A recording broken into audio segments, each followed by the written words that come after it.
Et bonjour à tous, on se retrouve au potager pour une nouvelle vidéo. Je pose devant mes tomates, là, sa petite raison d'être, on verra ça plus tard. Tout est planté au jardin, la saison est bien lancée. J'en ai fini un peu avec toute la série des tutos pour potager coach, des tutos de culture des différents légumes. Donc on va pouvoir souffler un peu, puis reprendre un peu des vidéos normales. Moi je vous avoue que ça me va bien aussi, parce que ça a l'air de rien comme ça, mais c'est beaucoup de boulot, et ça va être un peu le sujet de cette vidéo aussi d'ailleurs. Et je voudrais rebondir sur une vidéo sur laquelle je suis tombé de Jaco, de la chaîne Au bon conseil d'un jardinier, de la renommée, sa chaîne. Une vidéo où il parle un peu justement de sa légitimité en tant que youtubeur à faire des vidéos. Il en parle un peu dans cette vidéo-là. Et moi, ça m'a fait tiquer. J'aurais voulu continuer un peu à avancer sur ce sujet-là. Je pense qu'il y a pas mal de choses à dire. Alors, je vous mets un petit extrait de sa vidéo. En passant, je vous invite à aller voir sa chaîne, à Jaco. C'est vraiment un super jardinier. Il donne des bons conseils. Allez, on envoie. Un autre truc aussi, on entend souvent dire aussi je suis jardinier. Je suis jardinier, non. Souvent ceux qui font des vidéos sur YouTube, je dirais pour la plupart ce n'est pas des jardiniers, c'est des youtubeurs en premier. Et ils jardinent. Voilà. On jardine, mais on est jardinier que si on est qualifié. Jardinier, c'est un métier. Il ne faut pas l'oublier. Moi, je ne suis pas maraîcher, je suis horticulteur. Je travaille en horticulture. Encore une autre branche. Donc, je ne suis pas maraîcher. Dans le potager, je suis un amateur, comme tout le monde. Donc voilà, c'est très intéressant de repositionner tout ça. Moi d'ailleurs, j'en profite, je resitue. Alors je le dis toujours, c'est dans la présentation de ma chaîne, c'est dans les premières lignes de mon livre que j'ai pu écrire. Hop là. Chez Albin Michel, c'est également dans beaucoup de vidéos, je le reprécise. Moi, je suis juste un jardinier amateur. Alors, c'est toujours bizarre quand j'ai dans les commentaires des gens qui ont l'impression de s'adresser à un professionnel, mais voilà, moi, à la base, moi, mon métier, c'est informaticien. Je développe des sites internet pour des grosses entreprises. Donc voilà, mon métier à la base, c'est ça, et je suis passionné de jardin par ailleurs. Et bon, je ponce pas mal le sujet depuis une dizaine d'années maintenant, et du coup, je fais des vidéos. Alors, ça fait toujours bizarre quand dans les commentaires, les gens ont l'impression de s'adresser à un professionnel, parce que moi, je peux faire des vidéos assez techniques, notamment sur tout ce qui est un peu chimie, également sur la photosynthèse, toutes ces sortes de processus biologiques qu'il peut y avoir dans la vie. Alors j'ai fait des études de sciences assez poussées quand même, mais voilà, à la base je suis pas, donc je suis juste un amateur, et comme j'aime bien creuser les sujets, parce que je suis curieux moi-même d'ailleurs d'en apprendre sur ces sujets-là, mais quand je creuse un sujet, j'aime bien vous faire une vidéo pour vous partager le résultat de mes recherches. En plus, ça me permet de bien poser mes idées. Le fait de faire un script de vidéo, de poser tout ça, ça oblige du coup à vraiment bien clarifier ses idées. Connaître quelque chose, c'est vraiment savoir l'expliquer, l'enseigner. Donc c'est pour ça que, et pour moi-même et pour vous, du coup c'est bénéfique. Alors un des problèmes avec cette démarche quand on fait ce genre de vidéo, qu'on s'expose et qu'on présente ce qu'on fait, et avec le fait qu'il y ait des gens qui puissent nous prendre pour des professionnels, c'est le syndrome de l'imposteur.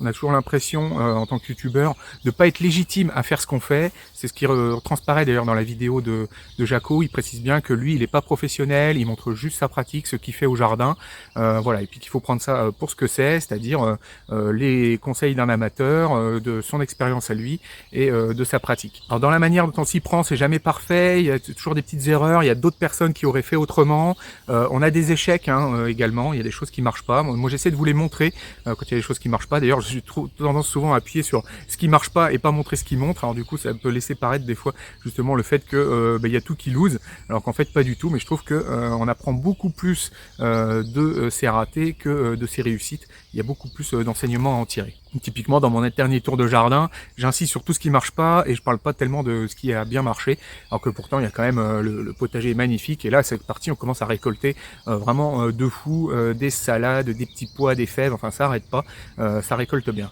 Alors, quand on essaie d'expliquer des choses à d'autres personnes, il y a un effet qui est très connu qui s'appelle l'effet de Dunning-Kruger, l'ultracrépidarianisme si je dis pas de bêtises. Ça consiste en gros à surestimer sa compétence personnelle quand on débute dans un sujet. Dès qu'on a appris quelques rudiments, on a tendance à trop simplifier, à croire qu'on a tout compris, alors qu'en fait les choses sont beaucoup plus compliquées que ça. Et ça c'est un effet qu'on peut avoir pour un débutant qui se mettrait justement à partager des choses sur un sujet. Je pense que dans mon cas, dans le cas de Jaco, dans le cas de la plupart des grosses chaînes pour y suivre, André, Olivier, enfin voilà, toutes les grosses chaînes YouTube de jardinage, On a largement passé cet effet-là, c'est-à-dire que on a les premières années, effectivement, on croit avoir tout compris.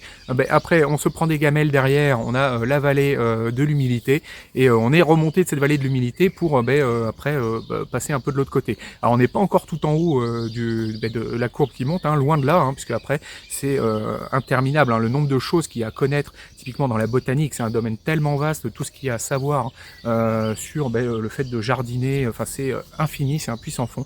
Donc on en apprend tout le temps en permanence, tous les jours. On est quand même plutôt sur la partie droite de la courbe à monter gentiment, à suivre notre petit bonhomme de chemin. Alors effectivement, un professionnel il sera peut-être un peu plus à droite que nous dans la courbe du savoir et de l'apprentissage, mais bon, on le suit un petit peu de derrière, on n'est pas non plus complètement à gauche. Il y a quelque chose également super intéressant que les professionnels n'ont pas forcément, c'est que comme on s'expose, on montre tout ce qu'on fait, et que vous êtes des milliers à regarder nos vidéos, et que vous avez l'œil partout, et que vous ratez absolument rien. Dès qu'on fait une erreur quelque part, qu'on a un petit raté sur quelque chose, qu'on a un truc qui est mal fait, ou qu'on dit une bêtise, vous nous ratez pas, et systématiquement dans les commentaires, vous nous dites bon ça va pas, c'est une bêtise, là tu t'es trompé et tout. Et c'est très bien d'ailleurs, ça nous permet vraiment de nous former, d'apprendre, et généralement quand on dit une bêtise, on l'a dit une fois, on la dit pas deux. Alors c'est toujours compliqué avec YouTube, c'est qu'on peut pas modifier les vidéos après coup une fois qu'on les a faites. Donc on aimerait bien pouvoir justement des fois mettre un petit encart dans la vidéo pour dire ah attention là j'ai dit une bêtise, je me suis trompé, ou faire un petit cut, pouvoir réarranger la vidéo, refaire le montage. YouTube le permet pas. Alors moi ce que je fais quand je fais des bêtises comme ça, j'essaie de mettre une petite pastille en haut avec un lien qui renvoie vers un commentaire ou le premier commentaire épinglé. J'essaie de corriger les erreurs que j'aurais pu dire dans la vidéo. Donc ça c'est vraiment un manque de YouTube. Mais voilà, globalement, il y a assez peu d'erreurs dans les vidéos que je peux vous montrer, et quand il y en a, voilà, systématiquement, vous les ratez pas, et moi j'essaie de mettre un correctif en commentaire. Et c'est vachement bien parce qu'on a ce retour, on peut pas se permettre de dire n'importe quoi, on a systématiquement le retour de bâton dans la figure, si jamais on part dans des délires et que on dit des bêtises, et c'est extrêmement formateur en fait sur des sujets, systématiquement, dès qu'on va aborder un sujet, vous allez préciser un petit truc par là, pointer sur un truc qui va pas d'un autre côté. Alors quand c'est fait intelligemment, de manière constructive, c'est super intéressant. Voilà, ces commentaires-là nous aident beaucoup à progresser. Alors il y a des commentaires par contre qui sont beaucoup plus dérangeants, c'est les gens qui croient savoir, qui disent avec un aplomb d'enfer, avec un ton vraiment sur le ton de la certitude, avec des dizaines de points d'exclamation, beaucoup de mépris, et puis un ton passif-agressif qui nous explique des choses voilà, d'un ton très péremptoire, donc c'est très déstabilisant pour nous, surtout que quand une fois sur deux, c'est n'importe quoi, les gens nous écrivent des bêtises. Donc eux ils sont pour le coup dans l'ultra crépidarianisme, ils sont en haut de la courbe de gauche là, et ils pensent voilà nous dire des trucs, et nous on doit jongler entre les commentaires intelligents, les commentaires justement de gens qui disent n'importe quoi sur un ton très affirmatif, et il faut qu'on arrive à faire le tri dans tout ça. On est en permanence valdingué à gauche à droite et tout. Je vous avoue que c'est pas forcément évident à tenir, mais bon voilà, moi j'essaie d'y arriver. Il y a des chaînes pour qui ça a posé problème, ça typiquement, qui ont arrêté de mettre les commentaires, on en parlera un petit peu plus tard, mais voilà, dites-vous bien quand même, quand vous mettez un commentaire un youtubeur, on les lit, on n'est pas de marbre, et voilà, déjà de toute façon de base il faut savoir que tout commentaire agressif, sur un ton passif-agressif, dédaigneux, méprisant, moi je supprime direct, la personne est bannie et je veux plus la voir. Je suis pas là pour subir des gens toxiques. Pour moi, j'ai dans la tête que tout commentaire qui pourrait pas m'être dit en face, si la personne elle était en face de moi et qu'elle serait pas en mesure de me dire en face le commentaire qu'elle a écrit, et tout ça c'est banni, et je veux plus voir ces personnes-là. Donc voilà, les gens qui écrivent ce genre de commentaires sont prévenus. Vous pouvez écrire un commentaire comme ça une fois, mais pas deux, et puis de toute façon il disparaîtra. Nous on est là pour faire des vidéos, on n'est pas là pour que vous passiez vos nerfs sur notre tête, on n'est pas un paillasson. Voilà, petit passage comme ça un peu énervé en passant, mais faut le dire quand même. On fait des vidéos, on vous offre un service gratuit, enfin bon il y a des publicités, mais globalement vous ça vous coûte rien. Si nos vidéos vous plaisent pas, vous les regardez pas, et comme je vous le dis, on essaie quand même de faire le meilleur travail possible, et on progresse petit à petit également de vos commentaires, toujours très intéressants. Alors voilà, ça c'était pour la partie youtubeur, avec vos retours qu'on peut ingérer petit à petit au fur et à mesure du temps, et ça nous fait énormément progresser. Et je voudrais justement mettre ça dans la balance par rapport aux professionnels, donc aux jardiniers professionnels. Il y avait une vidéo sur laquelle j'étais tombé l'année dernière, parce qu'il y avait André Abrahami, il y a l'année dernière ou il y a 2 ans, mon bon ami André là qui avait sorti son livre, un potager bio, comment réussir son potager bio, je crois qu'il s'appelle son livre, un livre assez complet, bien fait d'ailleurs. C'est pas parce que c'est un bon ami, hein, c'est vraiment le livre est vraiment bien complet, bien fait. C'est un bon livre introductif, donc je vous le conseille, hein, pour vous lancer dans le potager. Et il était invité à la télé pour parler de son livre. Donc c'est pas une émission, c'est pas une émission à grosse audience. Hein, c'était le midi à la 5e, là, donc je sais pas trop comment ils appellent ça, la familiale ou enfin les émissions du midi comme ça, petit talk show autour de la table. Et il y avait un invité en plus d'André, un autre jardinier. Alors lui du coup pas du tout amateur. On est vraiment dans la sommité de ce qui se fait en termes de jardinier professionnel. Il y avait sur le plateau Alain Baraton. Donc Alain Baraton, on le présente plus, mais je vais vous lire quand même un peu son CV, histoire que vous situiez quand même un peu le niveau de la pointure. Alors je lis sa notice Wikipédia. Il est le jardinier en chef du domaine national de Trianon et du parc du château de Versailles depuis 1982. Alors attention quand même, hein, ça rigole pas. Ainsi que le responsable du domaine national de Marly-le-Roi depuis 2009. En parallèle, il tient des chroniques à la radio France Inter depuis 2003, à la télévision France 5 depuis 2014. Il a aussi écrit de nombreux livres et articles sur les thèmes du jardinage, des plantes et de Versailles. Donc voilà, là on est vraiment sur la pointure du jardinage. Et je vous mets ce petit extrait de l'émission en question, je trouve ça assez interloquant. Du sec, de l'humide. Alors l'histoire du bois mort, il faut se méfier parce que ça on lit beaucoup sur internet, il faut enfouir du bois. Enfouir les matières organiques, c'est pas toujours une bonne idée, c'est même souvent une mauvaise idée parce que les matières organiques pour se décomposer, elles ont besoin d'air. Ouais. Et si vous enterrez des bouts de bois, comme souvent dans le milieu permacole, hein, en termes de permaculture, on vous dit enterrer des bouts de bois, oui. Ça peut mal se passer. Quoi. Ah bah zut alors. Je suis embêtée pendant 2 mois. Heureux de vous entendre dire. On nous parle tout le temps de la culture en lasagne. Il n'est pas enterré, il y a une lasagne. telle mode aujourd'hui, et c'est heureux du potager, qu'on dit tout et presque n'importe quoi. Alors, la technique dont on parle actuellement, on l'appelle scientifiquement le BRF, bois raméal fragmenté. Il paraît que c'est extraordinaire. Moi, j'ai un petit côté un peu vieux réac. Si c'était aussi extraordinaire que cela, on le ferait, nous, à Versailles, depuis longtemps. Donc, il est vrai. Certes, mais oui, le lieu du potager, la quintilie, depuis Louis XIV.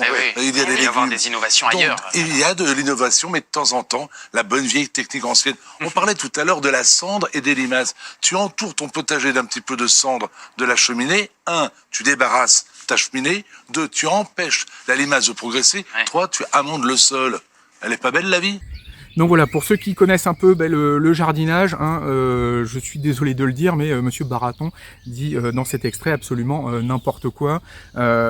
Typiquement, il confond le fait qu'on mette du bois pourri dans des planches de culture, un peu à la Philippe Forêt, pour ceux qui connaissent, où on met du bois pourri dans des sortes de bulles de culture. Après, on va empiler dessus des couches de brun, de vert, et puis on finit avec une couche de terre, hein, donc faire une sorte de grosse lasagne.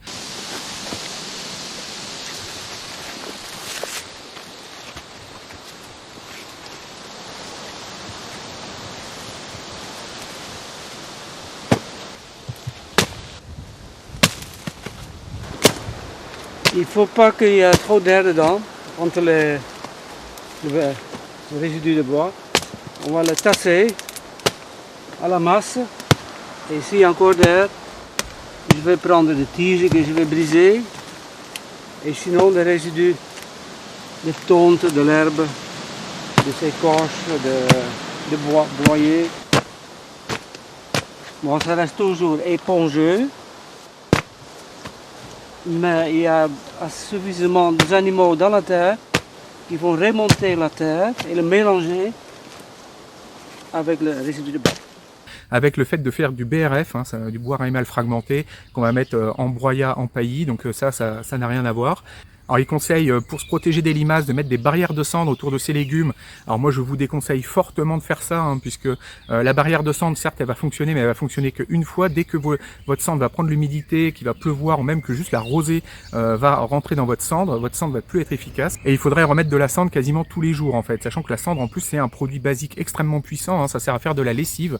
Donc déjà dans la plupart des sols français, il faut vraiment pas en abuser, parce que si vous n'avez pas un pH très acide, il faut vraiment éviter d'abuser de de la cendre, voilà. Et puis en plus, vous risqueriez vraiment de déséquilibrer votre sol. Donc vraiment, contre les limaces, la cendre à éviter. D'ailleurs, il y a des vidéos sur YouTube de gens qui ont fait des tests. On voit très bien, la cendre, elle fonctionne bien quand elle est sèche, mais dès qu'elle a été mouillée, les limaces, elles se baladent dessus et s'en moquent complètement. Donc voilà, on a un monsieur qui est quand même vraiment la pointure de ce qui peut se faire en termes de jardinier professionnel en France, et qui, en gros, donne des conseils vraiment pas très bons. Alors je vais bien me garder quand même d'accabler monsieur Baraton, parce que je pense pas qu'il a fait une carrière comme ça sans être compétent, sûrement qu'il a d'autres domaines de compétences, qu'il connaît son métier. Mais voilà, là on arrive sur des domaines quand même, le jardinage, la botanique, c'est tellement vaste, entre s'occuper du parc du jardin de Versailles et puis faire du maraîchage, cultiver des légumes, c'est des choses vraiment très différentes, entre cultiver une tomate, faire des fleurs, s'occuper de forêts de chênes et tout, enfin ça reste, c'est de la botanique, c'est des plantes, mais c'est des métiers complètement différents, avec énormément de savoir à connaître de partout, donc on peut pas tout savoir. Et même les professionnels, voilà, ils sont pas forcément compétents. Et là, je pense du coup à Jaco, tout amateur qu'il est, qui se rabaisse un peu, il dit juste je suis un jardinier amateur et tout. Et je pense que si on avait posé la même question, il aurait pas dit ce genre de choses, qu'il savait, il aurait su de quoi il parlait. Alors ce qui est intéressant dans le cas de monsieur Baraton, c'est que ça c'est dit avec un énorme aplomb, un peu comme le genre de commentaire dont je parlais tout à l'heure. Donc c'est vraiment très sûr de lui, et je pense que c'est quelque chose d'assez symptomatique de la télé, parce que je pense que les gens qui passent à la télé n'ont pas le retour des commentaires comme nous on peut les avoir sur YouTube. Ce retour des commentaires qui forcément nous donne, mais toujours dans une certaine humilité. On peut pas se permettre de péter plus haut que notre cul, parce que systématiquement voilà, on va se prendre le retour de bâton derrière. Je pense qu'à la télé, ils ont pas ça. Je suis même pas sûr que monsieur Baraton, quelqu'un lui ait dit à un moment que il avait dit n'importe quoi dans son passage télé. En plus de ça, je pense qu'il y a un effet de Dunning-Kruger inversé, c'est-à-dire que quand on commence à vraiment être très très haut en termes de professionnalisme et que on devient une sorte de mandarin de son domaine, les gens ils commencent à être un peu terrorisés, ils osent pas vous dire que vous êtes trompé, et du coup vous n'avez pas de retour des gens. Et je pense qu'il y a un moment vous arrêtez de progresser. Alors quelque chose d'intéressant également à le fait qu'on soit des amateurs, c'est que contrairement à un professionnel qui lui va vraiment joue son gagne-pain sur le fait de réussir ce qu'il fait, donc il va se spécialiser dans quelque chose de précis, il va trouver une bonne manière de le faire, il va la répéter vraiment et se perfectionner dans son geste pour justement devenir parfait dans ce qu'il fait, et il va éviter de trop bifurquer, papillonner, parce que lui il est là pour gagner de l'argent, il va essayer vraiment d'être parfait dans son geste, dans ce qu'il fait. Un amateur c'est différent, on peut papillonner partout, on est même d'ailleurs récompensé à papillonner partout, parce que voilà, on essaie de trouver des sujets de vidéos, montrer des choses, essayer des choses. Si voilà, on fait toujours la même chose exactement pareil, ça va être compliqué de vous refaire des vidéos pour vous présenter des choses et tout. Donc nous on est incité à papillonner, à essayer plein de choses, on peut se permettre de rater des choses, il n'y a pas de souci. Donc moi typiquement, faire des semis de tomates, j'ai un peu tout essayé, j'ai fait des semis en pleine terre, des semis en terrine, en godet, en alvéole, enfin tout ce que vous voulez. Puis pour tous les légumes comme ça, j'ai essayé plein de choses. Je pense qu'un professionnel, lui, en revanche, une fois qu'il aura trouvé sa technique, il va s'y maintenir, il va essayer de tourner un peu autour de quelques paramètres bien, d'ajuster quelques paramètres bien précis pour vraiment rendre son itinéraire technique impeccable, mais il va pas s'amuser à papillonner à gauche à droite. Alors que nous, c'est l'inverse. Et du coup, on a une sorte d'appréhension générale, globale, de pas mal de choses qu'ont pas forcément les professionnels. On a une sorte de ressenti assez global que nous permet justement le fait d'avoir papillonné partout, d'être des généralistes et de s'intéresser un peu à tout, de toucher un peu à tout. Et ça, je pense que c'est quelque chose d'intéressant que des pros n'auront pas forcément. Alors j'en profite de cette vidéo pour répondre à quelque chose.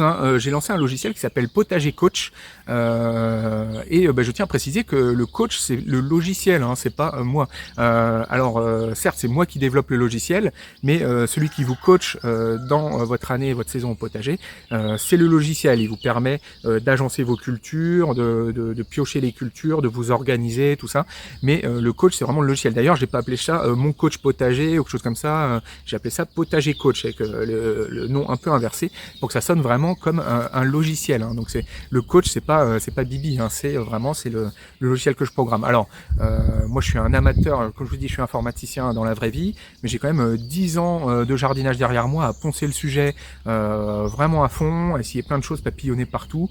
Bien 2 jours de travail par semaine, je dirais à plein temps sur le potager. Donc voilà, vous mettez ça sur 10 années, ça serait l'équivalent peut-être de 4 années de travail d'un professionnel. Et en plus, voilà, comme je vous l'ai dit, un professionnel, il va se spécialiser dans une technique, alors que nous, on papillonne partout. Donc je pense qu'en termes de, si on ne fait se comparer à un professionnel, je pense que 10 ans d'expérience, comme moi j'ai pu le faire, vraiment à 2 jours de travail par semaine à fond sur tout ça, entre le potager, le fait de plancher les sujets, de regarder plein de vidéos, d'apprendre plein de choses, je pense que ça vaut facilement entre 5 et 10 ans également d'expérience d'un professionnel. Et quand je vois les résultats que j'arrive à obtenir au bout de 10 ans au potager, hein, vous voyez là, ça c'est ma planche de tomates avec que des plants, je suis parti de la graine, j'ai fait moi-même, cultivé quasiment comme des professionnels. Donc voilà, au bout de 10 ans d'expérience, comme j'arrive quand même à faire des choses assez sympas. Alors un professionnel, il faudra pas qu'il attende 10 ans pour arriver à ça, hein, parce que lui, il a besoin d'en vivre. Mais bon voilà, c'est pour situer un peu le niveau. Je pense qu'il faut pas qu'on ait trop à rougir de nos niveaux d'amateurs, hein, parce que mine de rien, il y a énormément de choses qu'on sait. Moi, pour niveau, par exemple, scientifique, sur toute la chimie des sols et tout, pour parler avec des professionnels, de temps en temps, ça m'arrive de pouvoir échanger avec eux. Ils sont pas du tout au courant des choses que moi je peux expliquer sur ma chaîne. Sur l'azote, sur la photosynthèse, ce genre de choses. Alors c'est pas forcément indispensable pour jardiner de connaître tout ça, mais ça fait partie quand même de la connaissance générale botanique. Et voilà, il y a plein de choses que je sais qu'ils savent pas forcément. Donc voilà, je vais pas non plus trop me mettre en hauteur, parce que bon, je pense pas non plus avoir le niveau de bien des professionnels, surtout des professionnels vraiment en fin de carrière, des gens qui ont vraiment un peu de la magie dans les doigts par rapport au jardinage. Mais il faut pas non plus qu'on se rabaisse, à se dire voilà, on est juste des amateurs, ça vaut pas rien, on a quand même une belle expérience. Jaco qui se rabaisse là, qui dit je suis juste un jardinier amateur, il a 35 ans de jardinage derrière lui, son potager il est impeccable d'une année sur l'autre, il a des rendements vraiment impressionnants. Je pense qu'il n'a pas du tout à se rabaisser et à se justifier. Alors autre chose qui transparaît dans le petit passage de Jaco, c'est le respect du diplôme par rapport à un professionnel. Le professionnel, il sort d'une école, il a eu un diplôme qui lui dit voilà, tu as le droit de dire que tu es un professionnel. Et moi je suis pas du tout d'accord avec cette approche. Ce qui compte, c'est le savoir, le fait qu'on sache les choses. La manière dont on l'a appris n'a pas d'importance. Le fait, c'est que on les a intégrés, et ce qui est important, c'est qu'on les a intégrés et qu'on les sache. Alors qu'on ait appris ça dans un cours chiant et austère avec un examen à la fin et puis un diplôme, ou qu'on ait appris le truc en regardant une vidéo YouTube un peu guignolesque, mais que avant de la regarder, on connaissait ni le concept ou la technique ou le savoir, et qu'après l'avoir regardé, on l'a intégré, on connaît le concept, le savoir et la technique, et on saurait le régurgiter et l'appliquer. Voilà, c'est pour moi c'est du pareil au même, d'être allé à l'école, sur les bancs de l'école, apprendre un truc, ou l'apprendre de manière un peu autodidacte, en loisir, en regardant des choses comme ça sur internet et tout. Ce qui compte, c'est le résultat, c'est pas du tout la manière de le faire. Et moi justement, j'ai vraiment beaucoup de recul par rapport à ça. Alors Jaco, c'est pas pour le dénigrer, mais je pense qu'il a pas fait forcément de grandes études, et qu'il a un respect justement pour les gens, il est un peu de l'ancienne école, il a un respect pour les gens qui ont fait des études et qui ont des diplômes. Moi je suis un peu de l'autre bord, c'est-à-dire que moi j'ai fait maths sup, maths spé, école d'ingénieur, et pour avoir vu ce que c'était que les études, c'est quand même de la grosse guignolade, il faut le savoir. Alors maths sup, maths spé, c'est dur. Là pour le coup, on travaille dur, et il nous bourre le crâne de choses dont on n'aura pas du tout besoin pour nos métiers, parce que moi je suis informaticien, et en maths sup, maths spé, on m'a bourré le crâne avec de la physique, avec de la chimie. Alors là pour le coup, moi ça me sert beaucoup dans mes vidéos, toute la partie, la formation en physique et en chimie que j'ai eu, ça m'a donné un bon bagage scientifique pour après vous faire les vidéos derrière. Mais en tant qu'informaticien, par contre, ça me sert à rien du tout. Et donc on nous sélectionne comme ça sur des concours maths sup, maths spé, où en fait ils sélectionnent juste notre capacité à travailler, et nous sélectionnent un peu au QI, et puis sur la manière qu'on a d'emmagasiner du savoir. Mais après derrière, une fois qu'on a passé les concours cours et qu'on va à l'école, moi mes 3 ans d'école d'informatique, qui m'ont donné mon diplôme d'informaticien, c'était de la guignolade. C'est en gros ces 3 ans de soirée à faire la fête avec les copains. Tout le cours qu'on a pu faire en 3 ans, ça tiendrait dans un livre de 500 pages, dont je pense la moitié est parfaitement inutile pour être informaticien. Des cours en plus finir de traitement du signal, de cryptologie. Enfin, qu'est-ce qu'on a besoin de savoir quand on est informaticien? Comment fonctionnent les algorithmes de cryptage, les problèmes P complet, NP complet. Ça concerne peut-être 10 personnes dans le monde, les gens qui sont chargés de faire les algorithmes de cryptage, mais la plupart des autres personnes se contentent juste de les utiliser et on n'a pas du tout besoin de savoir comment ils sont conçus. Donc voilà, beaucoup d'apprentissage de trucs qui servent à rien. Par contre, les bases qui sont vraiment indispensables à notre métier, on les a pas du tout apprises. Moi, j'ai pas fait tourner un Windows avec un Borland C++ Builder de tout le long de ma formation. On a fait que des trucs sous Emacs à taper dans des commandes shell et tout avec des ordinateurs. Il y avait même pas de souris. Il y avait pas d'écran avec des souris. Enfin, il fallait s'installer des KDE. Un monde. Voilà. Et ça m'a donné un diplôme disant que je suis informaticien. Je pense qu'il y a pas mal d'amateurs qui peuvent s'amuser à faire des scripts Python dans leur coin, qui auront largement un niveau, très intéressant. Typiquement d'ailleurs, moi j'ai jamais fait de Python. Quelqu'un qui sera un amateur en Python aura sûrement un niveau en Python que moi, qui suis un professionnel informaticien. J'ai mon diplôme d'informaticien, tout ça. Par contre, un amateur sur ce sujet-là, il sera bien meilleur que moi. Alors il y a 2 choses sur le sujet-là, c'est que moi d'ailleurs mon métier, je l'ai vraiment appris, c'est à partir du moment où j'ai travaillé, le fait d'avoir un diplôme, de faire des études, ça franchement.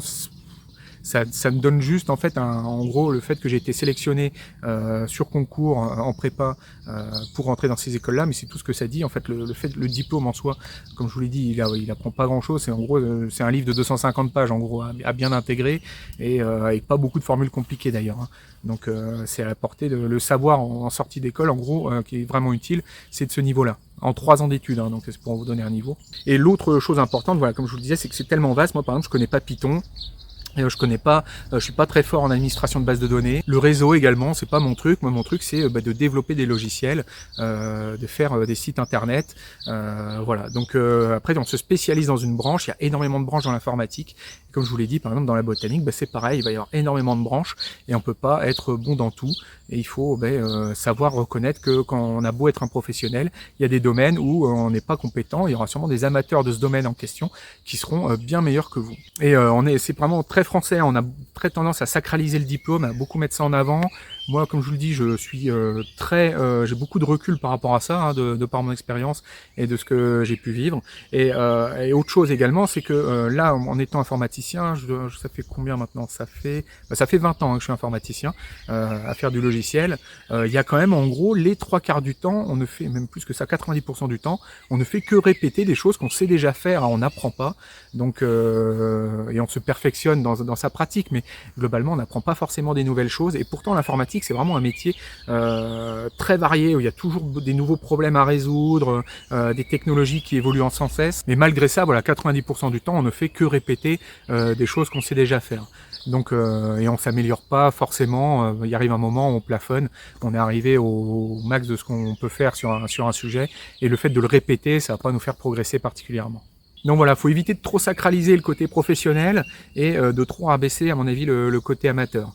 Autre chose très intéressant aujourd'hui, c'est que tous les savoirs vraiment, quasiment tous, c'est vraiment des choses très très pointues, vous aurez pas, ça sera pas forcément facilement accessible, mais tous les domaines, on peut se former assez facilement, en tout cas sur les premiers niveaux, le niveau un peu amateur, on peut se former tout seul via internet ou tout accessible dans Wikipédia. On trouve des cours sur YouTube sur à peu près tout. Là en ce moment, je suis en train de travailler une vidéo sur l'eau. C'est beaucoup un sujet là qui est en train de monter en ce moment et je voudrais calmer un peu la donne sur le sujet avec une vidéo et bon, je voudrais pas dire n'importe quoi. Et je travaille pas mal l'hydrogéologie. Savoir un peu comment ça fonctionne, les nappes phréatiques, les aquifères, tout ça c'est des choses super intéressantes, les courbes de niveau piézométrique ils appellent ça. Voilà, c'est pas forcément très compliqué, mais c'est super intéressant et c'est contre-intuitif, c'est pas forcément ce à quoi on s'imagine. Et là je suis en train de potasser un cours, en gros je crois que c'est niveau licence sur le sujet. Et ben il y a ça qui est disponible sur YouTube. Quiconque veut se former à ça, on peut trouver des cours. Là c'est un monsieur qui fait ses cours, j'en reparlerai dans la vidéo sur l'eau. C'est super intéressant et on peut se former un peu à tout ce qu'on veut. Moi j'ai pas hésité du coup à me former à plein de choses comme ça. Typiquement le logiciel la Potager Coach que j'ai lancé, c'est dans une techno que j'avais jamais faite. Je me suis formé avec des vidéos YouTube et en avant Guingamp. Alors bon, j'étais informaticien quand même à la base. C'est une autre manière de coder, donc passer d'un langage à l'autre, c'est pas non plus comme juste apprendre à programmer quand on n'a jamais programmé. Mais voilà, on peut se former un peu quand même à ce qu'on veut. C'est vraiment quelque chose de nouveau et il faut désacraliser du coup le côté le diplôme où avant le savoir était pas facilement accessible et donc le fait d'avoir le diplôme ça voulait dire qu'on avait eu accès à ce savoir mais aujourd'hui le savoir est accessible à quiconque veut aller le chercher donc après c'est juste une question de volonté, de passion et de savoir à quel point les gens en veulent et puis ils sont motivés et voilà pour apprendre des choses et puis se former. Alors c'est pas non plus pour rabaisser les professionnels, c'est quand même super intéressant d'avoir l'avis, l'expérience d'un professionnel. Mais c'est compliqué sur chaque sujet d'aller chercher un professionnel qui va nous donner sa pratique à lui et surtout qu'en plus souvent il va y avoir une pratique de quelqu'un qui produit massivement pour en vivre et ça sera pas forcément applicable au jardin. Et puis ça obligerait à faire une sorte de chaîne d'interview en fait où on se baladerait chez des professionnels pour leur demander comment ils font ci, comment ils font ça.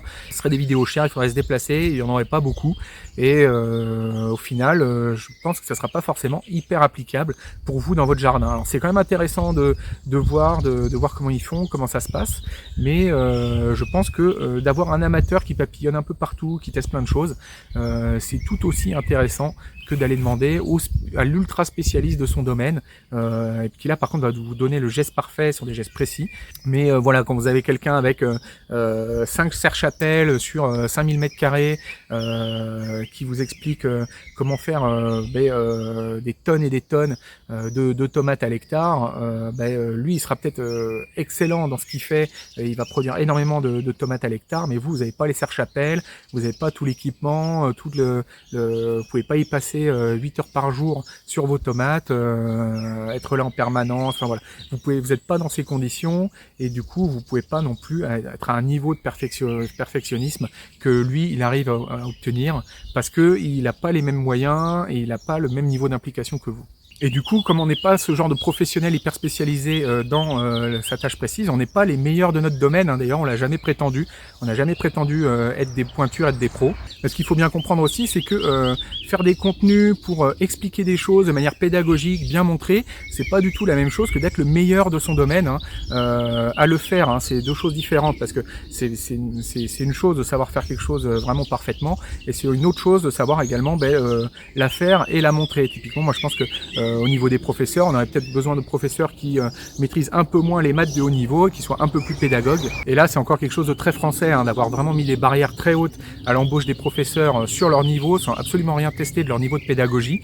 Et voilà, je pense que c'est super important d'avoir de la pédagogie, de savoir expliquer les choses, d'avoir du bagou, de savoir parler, d'avoir de la présence, que les gens s'ennuient pas et que les gens retiennent quelque chose, qu'ils aient appris quelque chose de nos vidéos. Alors on a souvent des commentaires de rageux comme ça qui vont aller nous dénigrer, nous prendre de haut avec des tons passifs-agressifs comme je disais un peu en début de vidéo, qui vont aller chouiner sur des pouillèmes, des micro-détails de nos vidéos, ou dire qu'on ne sait pas travailler, que eux ils sont bien meilleurs, que nous ce qu'on fait c'est nul. Moi je les attends, c'est super Cador qui nous mettent en commande ce genre de commentaires, qui fassent des chaînes YouTube, qui nous montrent ce qu'ils savent faire et qui nous montrent vraiment ce qu'ils savent faire, c'est-à-dire pas juste faire une vidéo filmée à la troisième personne avec zéro montage, zéro script, où on fait juste un tour de jardin en disant regardez comme je suis fort, regardez comme je suis fort. Non, une vidéo avec des plans d'illustration, scriptés, où on explique des choses, que les gens retiennent des choses, qu'ils apprennent des choses qui leur seront utiles à eux. Enfin voilà, vraiment des vidéos qui peuvent être intéressantes pour les gens. C'est ça que les gens qui mettent ces commentaires comprennent pas forcément, c'est qu'on fait de la vidéo avant de faire du jardinage. C'est YouTube, on est d'abord des vidéastes et on montre quelque chose dans nos vidéos. Mais l'idée quand même c'est de travailler, de faire des belles vidéos. Alors bon, celle-là pour le coup il n'y aura pas énormément de montage, mais par contre il y a du script. Voilà, hop, moi je vous le montre. Voilà, une vidéo comme ça, c'est 3 pages de script. Voilà.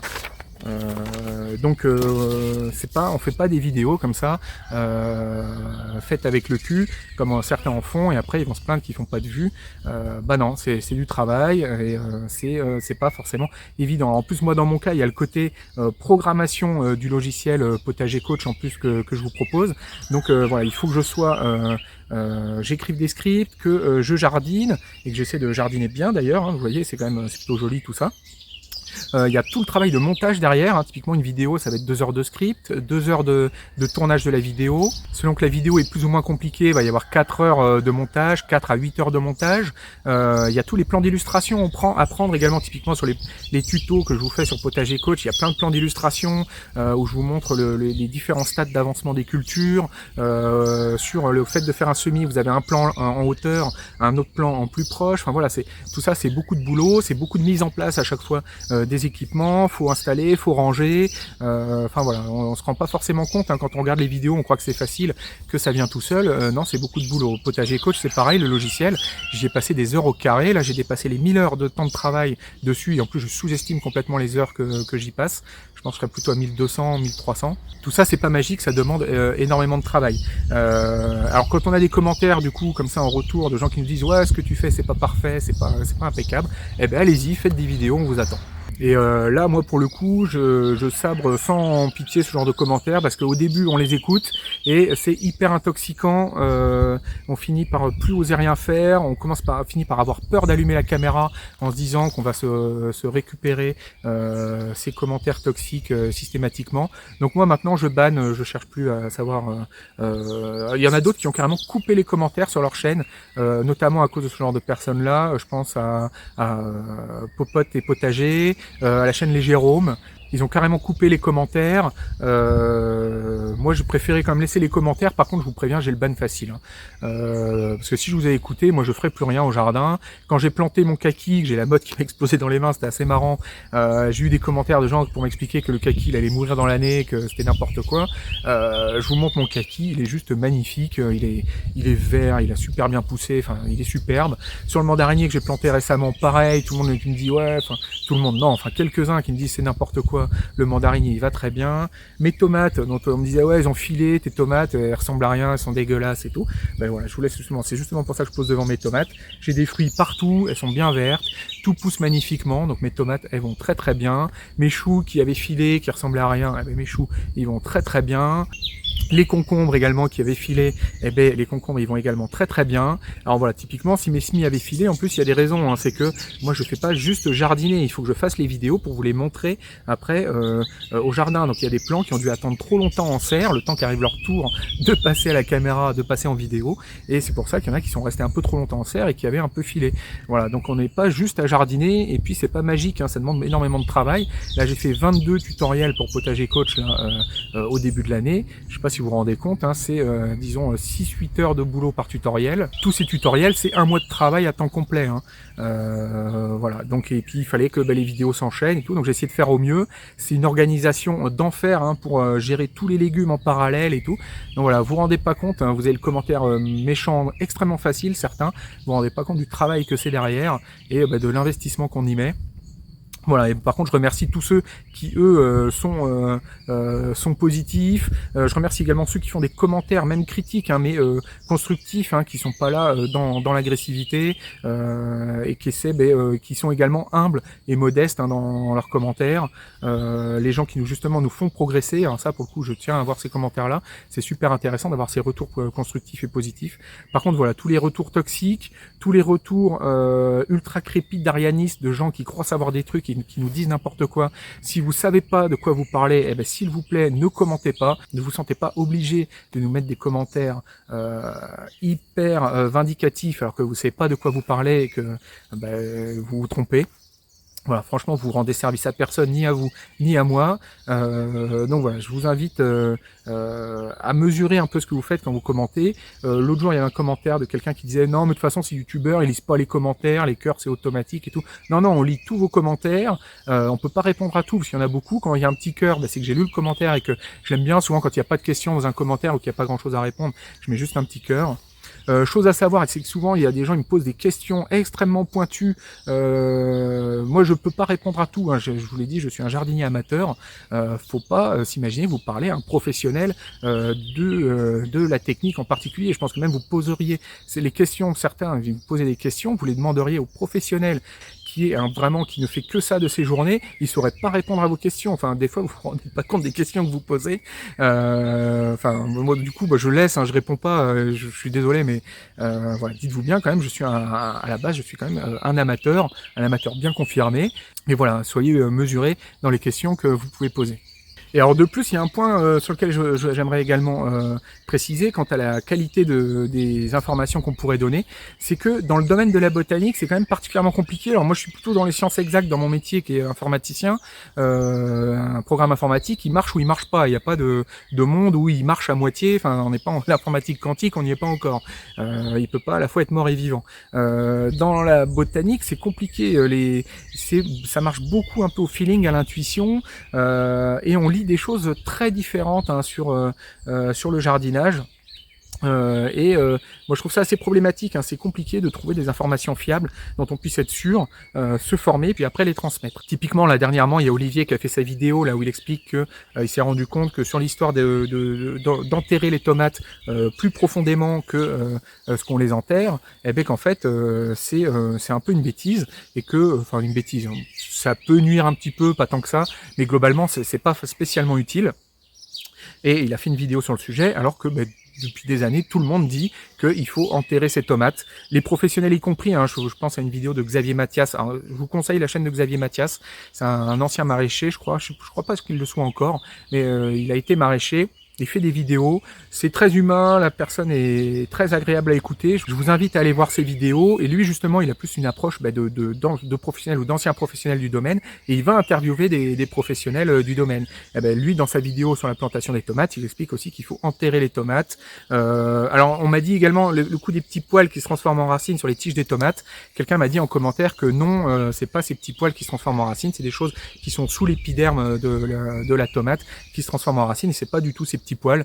Donc ça c'est pareil, c'est des choses qu'on répète de vidéo en vidéo, parce que nous forcément on a appris également en lisant des choses, en regardant des choses, on n'a pas la science infuse, donc s'il y a une erreur qui est transmise partout, nous on va également la transmettre, hein, c'est pas magique, voilà, on peut pas deviner les choses. Donc voilà, on peut également, c'est comme ça qu'il va y avoir des choses qui vont se transmettre, se propager, surtout si la chose est plaisante et agréable à entendre et à imaginer, ça peut vite prendre de l'ampleur et devenir une fausse vérité qui se propage. D'ailleurs, on s'en rend compte que la botanique, il y a énormément de choses très variées sur un même sujet qui sont écrites. C'est que quand on pose des questions à ChatGPT en botanique, il répond vraiment un peu n'importe quoi. ChatGPT, on lui a fait manger tout Internet, tous les livres, tout Wikipédia, tout ça. Et en fait, quand on lui pose des questions, en fait, le contenu est tellement varié, tout le monde écrit un peu ce qu'il veut dans son coin, que quand il essaie de faire une synthèse de tout ça, il écrit des choses contradictoires, il n'y a rien qui va avec rien. Et typiquement en botanique, c'est très compliqué de s'appuyer sur le chat GPT pour avoir des choses fiables. On en parle pas mal avec André et Olivier là sur WhatsApp. Eux, ils ont fait des essais aussi de leur côté, ils sont pas forcément ravis. A priori, André a des meilleurs résultats en parlant avec Bard, qui est les sortes de chat GPT de Google. Voilà, moi je trouve surtout que c'est très symptomatique que le savoir en botanique est pas fiable en fait, que beaucoup de gens écrivent n'importe quoi et qu'au final même ChatGPT il est intoxiqué, il sait plus quoi vous répondre. Typiquement pour Potager Coach, j'ai eu besoin d'aller chercher les températures de germination des différents légumes. Quand on cherche les températures de germination minimum du melon, on va trouver des sites qui vont donner 15 degrés puis d'autres qui vont donner 30 degrés. Enfin voilà, on a des différences qui sont juste phénoménales. Et puis des sites sérieux, bon je vais pas donner de nom parce que j'ai pas envie de mais vraiment des sites qui ont pignon sur rue et qui ont une grosse ancienneté dans le jardinage et tout, et on va y lire beaucoup de bêtises dessus, des choses contradictoires, d'un site à l'autre, ils vont pas dire la même chose. Donc voilà, ça c'est vraiment une spécificité du monde de la botanique, c'est qu'on a du mal à avoir un savoir. Moi j'essaie de vous donner dans les vidéos vraiment des choses les plus pratiques et sûres possibles, mais on n'est pas à l'abri d'être intoxiqué par des choses. Surtout voilà, la botanique se prête énormément à beaucoup de choses de l'ordre de l'ésotérisme, des gens qui inventent des choses, de la fausse science, qui pensent que la science c'est de la poésie, et enfin voilà. Donc du coup c'est compliqué souvent d'arriver à faire le tri dans tout ça. Alors nous on essaie de faire ça à notre niveau, mais forcément ça peut arriver qu'on se trompe. Et sur le coup des tomates qu'il faut pas enterrer, c'est un exemple assez caractéristique. Alors c'est marrant d'ailleurs quand Olivier a sorti sa vidéo sur il faut pas enterrer les tomates. Dans les 2 jours qu'on suivi, j'ai eu des commentaires sur ma vidéo où, comme tout le monde, j'expliquais qu'il fallait enterrer les tomates. Oh, t'es qu'un escroc, t'expliques qu'il faut enterrer les tomates. T'es un mauvais coach, tu sais pas de quoi tu parles, machin et tout. Regarde, et en fait, les tomates, il faut pas les enterrer. Comme si moi, j'avais pas vu la vidéo d'Olivier, comme si je regardais pas ses vidéos. J'étais au courant comme tout le monde. En ayant regardé la vidéo, j'ai pas besoin que vous y mettiez un commentaire pour me dire que il faut pas enterrer les tomates, que je suis un peintre. Voilà. C'est le genre de commentaire qu'il faut qu'on subisse systématiquement. Et donc quand Olivier a fait sa vidéo, ça a pas manqué. En suivant, j'ai eu ces commentaires là, et eux ils ont gagné leur ban, hein, comme tous ceux qui me font ce genre de commentaires. Mais voilà, typiquement, chose intéressante là encore sur ce qu'on peut entendre entre les professionnels, les amateurs. Sur la chaîne de Xavier Mathias, il va interroger par exemple un professionnel de la culture de la tomate, hein, qui fait des plants de tomates magnifiques et tout. Je crois que c'est le conservatoire de la Bourdésière qui est spécialisé dans la tomate, si je dis pas de bêtises. Et il explique par exemple dans sa vidéo qu'il faut pas mettre ces plants de tomates à tremper en permanence, que sinon les racines vont pourrir sous la tomate si on les met à bassiner en permanence. Et moi c'est toujours quelque chose que j'ai entendu également dans toutes les vidéos, il faut pas laisser les tomates à tremper, sinon les racines vont noircir et ça va pourrir. Et moi en pratique, mes tomates elles bassinent quasiment tout le temps, elles sont quasiment les pieds dans l'eau, elles ont aucun problème pour pousser. Et à côté de ça, j'ai jamais vu qu'elles avaient les racines qui pourrissaient. Donc voilà, ça fait partie de tous ces petits points de détail où il y a beaucoup de choses qui sont énoncées et que moi par exemple je retrouve pas forcément en pratique. Donc c'est pour ça que je sacralise pas trop non plus tout ce qu'on peut lire et ce qui peut se dire sur internet, parce que en pratique je pense qu'il y a beaucoup de bêtises dans tout ça, des choses qui se transmettent, qui se répètent de chaîne en chaîne, et puis de livre en livre, sans que forcément les gens aient essayé. Hein. Ça se trouve, il y a un jour quelqu'un qui a dit que les tomates, si on les fait tremper, elles pourrissent, et tout le monde a propagé l'information sans jamais vraiment essayer. Alors peut-être que je me trompe, hein, peut-être qu'elles pourrissent hein, quand même, mais moi, c'est la pratique que j'en ai. Tout ce que j'ai pu essayer, c'est que si je mets mes tomates à bassiner tout du long, quasiment, enfin si de temps en temps quand même elles sont un peu au sec, mais elles sont vraiment très souvent avec 1 ou 2 cm d'eau au fond, et ben ça leur pose aucun problème, et les racines sont bien blanches, elles sortent bien sous les godets, puis elles baignent dans l'eau, et puis elles se plaisent bien. Donc voilà, moi ça fait partie typiquement le genre de choses sur lesquelles je m'interroge. Et donc ça voilà, ça fait partie de notre difficulté à faire des bonnes vidéos, à transmettre des bonnes informations, surtout sur ce monde de la botanique, le fait que c'est pas évident d'arriver à trouver une vérité fiable à transmettre, parce qu'il y a beaucoup de choses fausses ou demi-fausses qui sont véhiculées dans ce domaine. Donc voilà, globalement, c'était pour revenir là-dessus, sur notre légitimité en tant que youtubeur à faire des vidéos. Je pense que ce qui est vraiment... ce qui nous légitime, c'est est-ce qu'on donne des bonnes informations, est-ce que on vous informe bien sur les sujets, est-ce que nos vidéos sont bien faites, elles sont belles, est-ce que elles sont intéressantes, elles sont dynamiques, est-ce que vous vous endormez pas devant? Je pense que c'est vraiment ça notre légitimité à être youtubeur et à faire ce genre de vidéos par rapport à des professionnels. Et ce, même si on n'est pas des professionnels et qu'on n'a pas de diplôme. Là, moi, je vois les dernières vidéos tuto que j'ai fait pour Potager Coach avec, comme je vous dis, le niveau d'implication que j'ai mis dedans, tous les plans d'illustration de partout. J'ai vraiment essayé de faire quelque chose de bien fait, de complet. Où je vous parle de tout, des systèmes racinaires, de la fertilité, de l'ensoleillement, tout illustré. On voit le semis, le repiquage, la plantation. Voilà, on parle de tout. J'essaie vraiment de faire un tour complet du sujet, de vous donner les bonnes informations. Je me sens vraiment pas illégitime dans ce que je fais, au contraire je suis super fier du travail que je peux faire, je me sens vraiment utile à former les gens, à leur expliquer comment avec leur jardin ils peuvent arracher leur pelouse ou juste la recouvrir d'une bâche et puis produire de la nourriture dans leur jardin sur leur temps libre, en éteignant un petit peu Netflix et les jeux vidéo, et puis en sortant dans votre jardin, prendre un peu l'air et puis profiter du bon air, du bon soleil. Et en même temps ramasser des belles tomates. Alors là, ouais, hop, peut-être que là on la voit. Ouais, là il y a des belles tomates qui vont arriver prochainement. Voilà, moi je suis hyper fier de ce que je peux faire à ce sujet-là. Alors même si ça ne convient pas à certains en commentaire qui nous font bien comprendre, voilà, moi perso, je suis très fier de ce que je fais. Idem sur Potager Coach. J'espère que ce logiciel, je vais continuer à arriver à le monter en niveau, à en faire vraiment quelque chose qui va devenir une référence de la gestion de potager, voire même peut-être après au-delà, on peut imaginer le verger, gérer les animaux, peut-être même étendre le truc pour que ça puisse gérer du maraîchage, des micro-fermes. Enfin voilà, les potentialités sont énormes. Vous êtes déjà plus de 1300 d'ailleurs cette année à vous être abonnés. Donc merci à tous ceux qui sont abonnés, qui me soutenaient dans ce travail-là.